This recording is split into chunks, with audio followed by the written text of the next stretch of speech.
大家好，我是光哥。豆芽炒韭菜是我们餐桌上最常见的一道食材，不仅营养丰富，而且经济又实惠。但是还是有很多朋友做不好。今天有时间，我就把详细的方法分享给大家，让大家在家里面也能做出饭店的味道。首先准备一个大一点的碗，往碗中加入多一点的清水，接下来再加入1大勺的食盐，用勺子充分的搅拌化开。把买回来的豆芽放在碗中，我们要用淡盐水把豆芽浸泡一下，因为豆芽的表面难免有一些细菌或者是杂质。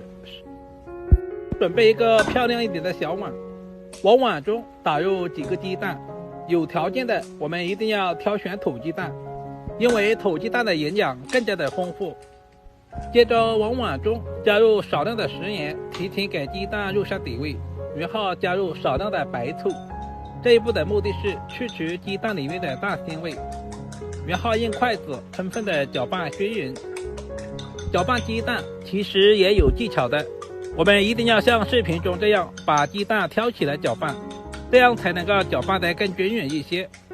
搅拌成视频中这样的细腻状就差不多了。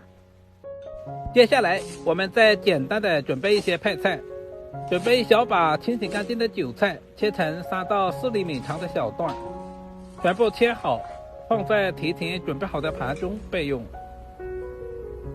再准备几粒去皮的大蒜，先切成薄片，然后再剁成稍微细一点的蒜末，全部切好，放在准备好的碗中。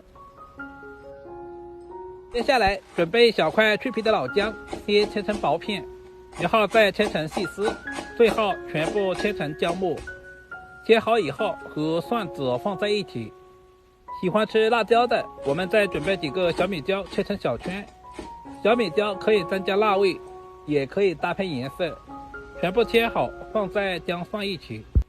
接着我们简单的调个料汁，空碗中加入1大勺的生抽，再加入少量的食盐调味，接着再加入少许的鸡精，然后再加入适量的清水，把所有的调味料完全化开，用勺子充分的搅拌一下，使所有的调味料完全的融合在一起。提前调好料汁也是节省炒菜的时间，在炒菜的时候也不会手忙脚乱。搅拌均匀之后放在一旁备用。下面我们开始制作。起锅加入少量的食用油，油温烧热以后，我们倒入鸡蛋，开蒸小火把鸡蛋煎至定型。我们用勺子稍微的推动一下，使所有的鸡蛋液快速的凝固。鸡蛋的老嫩程度也是根据自己的喜好，喜欢吃老一点的我们就多炒一会儿，喜欢吃嫩一点的我们炒的时间就不需要太长。我们把鸡蛋划成小块，这样方便入味。全部炒成视频中这样就差不多了。把炒好的鸡蛋盛出来，放在提前准备好的盘中备用。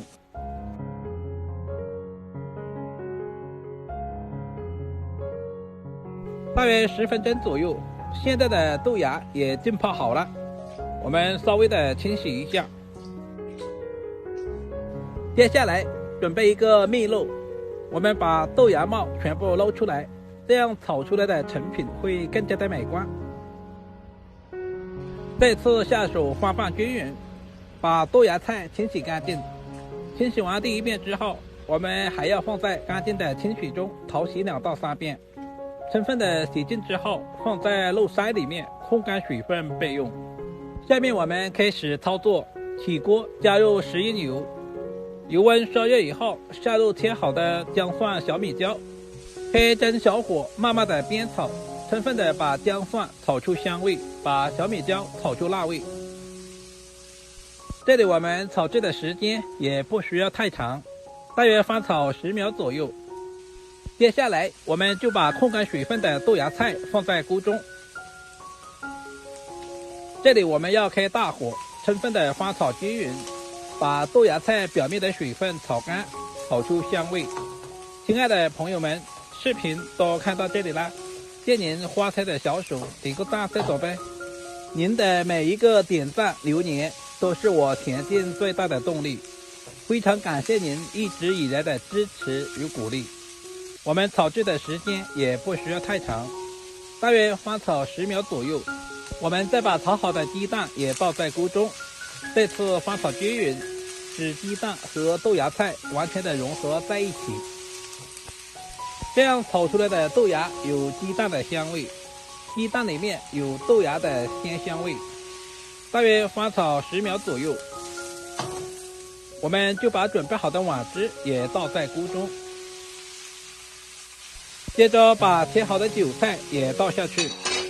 我们准备一双筷子，这次翻炒均匀，使所有的食材完全的融合在一起。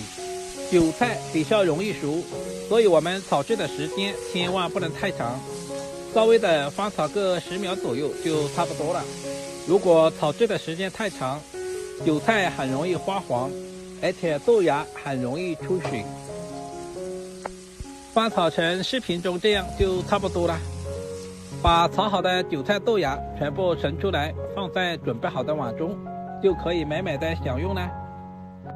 一道营养又美味的韭菜鸡蛋炒豆芽就这样做好了，是不是非常的简单？如果你也喜欢，就赶紧收藏起来试试吧。这样炒出来的豆芽炒韭菜鲜香美味又下饭。如果今天的视频对您有一点点帮助，就麻烦点赞、收藏、留言并转发出去。今天的视频就简单的分享到这里了，我们下个视频再见吧。